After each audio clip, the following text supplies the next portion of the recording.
Kun Magdolna, a magány fájdalma. Elkerülhetetlen, hogy egyszer mind magunk legyünk, s hogy azok nélkül éljünk, kiket nagyon szeretünk. Mert senkinek sincs megadatva, hogy együtt menjenek azon hosszú útra, mely vissza nem vezet. Nem tudjuk elkerülni, hogy a magányosság csendje szívünket és lelkünket meg ne sebezhesse, s hogy ne könnyeinkkel sírassuk el majdan azokat, kik életünkhöz, sorsunkhoz hozzátartoztak.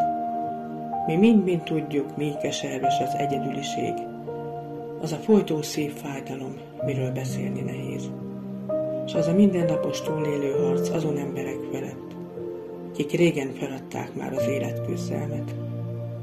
Ha magányos embert látsz, kit könnyes csendje kínoz, szólj hozzá egy pár szót, adj szívednek hangot, mert talán ez a bátorító, biztató hang sarkalja majd arra, hogy ne bukjon el idő előtt az egyedüli harcba.